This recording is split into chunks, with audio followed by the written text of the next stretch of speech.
Rasulullah, Habibullah, I really love ya. Assalamualaikum warahmatullahi wabarakatuh. Alhamdulillahirabbil alamin wa bihi nasta'in wa ala umur dunya waddin wassalatu wassalamu ala asrafil anbiya'i wal mursalin wa ala alihi wa sahbihi ajmain, amma ba'du. Yang terhormat dosen retorika dakwah 1 Ustadz Ahmad Rofi dan teman-teman semua yang saya rindukan. Pada kesempatan kali ini saya akan menyampaikan 7 hal sepele yang sering kita lupakan. Dan ternyata 7 hal sepele ini berefek samping besar untuk kebaikan kita. Nah, kenapa sih kita nggak boleh melupakan 7 hal sepele ini? Karena ternyata 7 hal sepele ini adalah jalan masuknya setan untuk menyesatkan kita. Salah satunya adalah membuat kita gampang marah, membuat kita gelisah, membuat kita malas beribadah, dan gampang lelah juga. Nah, Al-Quran juga telah menjelaskan bahwa setan adalah musuh yang nyata bagi kita. Jangan lupa juga kita ingatkan kepada teman-teman terdekat kita, kepada keluarga kita, agar tidak menyepelekan 7 hal ini. Nah, kita masuk ke poin pertama. Kira-kira apa sih 7 hal sepele yang membuat kita jadi terjerumus masuk ke dalam gangguan setan? Yang pertama adalah menguap lebar tanpa menutup mulut.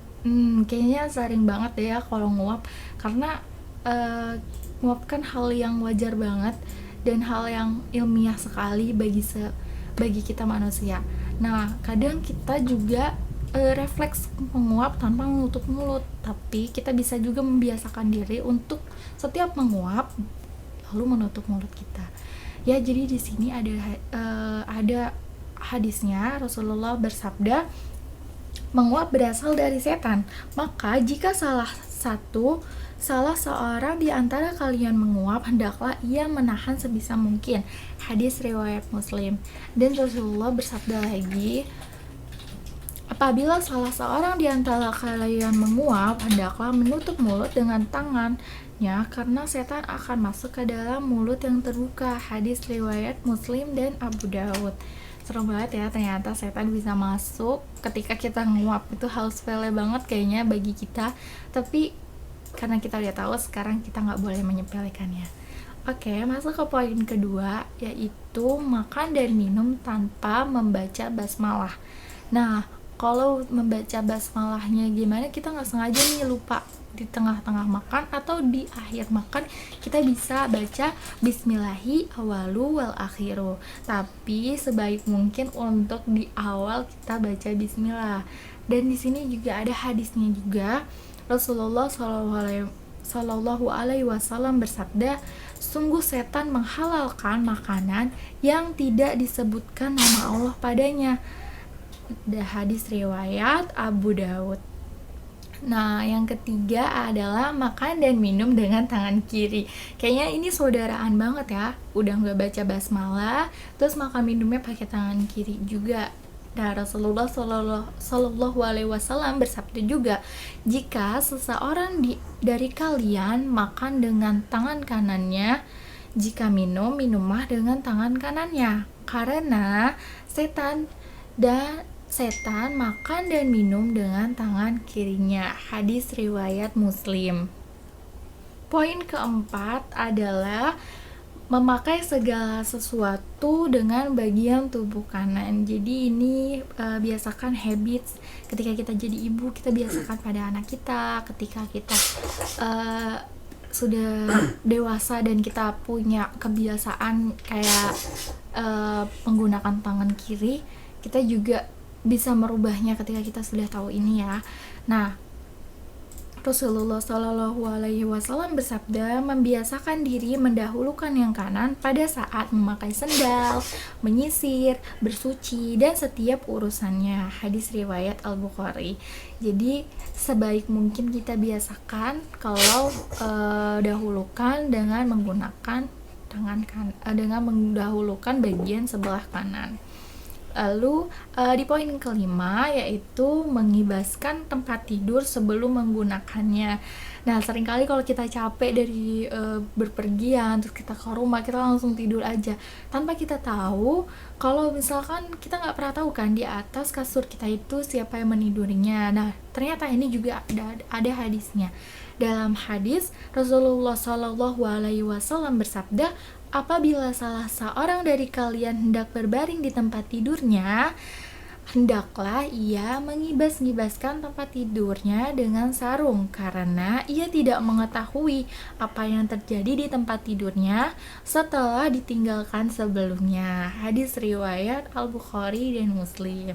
Nah, kita nggak pernah tahu ya kalau misalkan apa yang kita tinggalkan itu ternyata sudah jadi tempat ditidurkannya syaitan, ya kan? Nah, sebagaimana hadis riwayat At-Tirmizi disahihkan dalam Kalim Thayyib, jadi ada di kitab juga, bagi orang yang bangun dari tempat tidurnya lalu kembali dianjurkan untuk mengibaskan kembali, karena tidak ada satu kasur pun yang bergelar di dalam suatu rumah yang tidak ditiduri manusia kecuali setan akan tidur di atas kasur itu.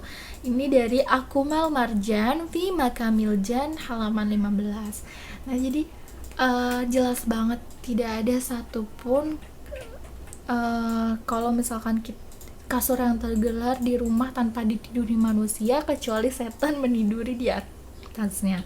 Oke, kita masuk ke poin ke-6. Ke poin ke-6 yaitu memasuki kamar mandi tanpa membaca basmalah atau doa. Nah, seringkali kalau kita lagi kebelat banget untuk membuang hajat, banyak dari kita yang yaudah masuk aja gitu, tapi jangan sampai ya kita nyepelekan hal ini. Nah, di sini ada hadisnya.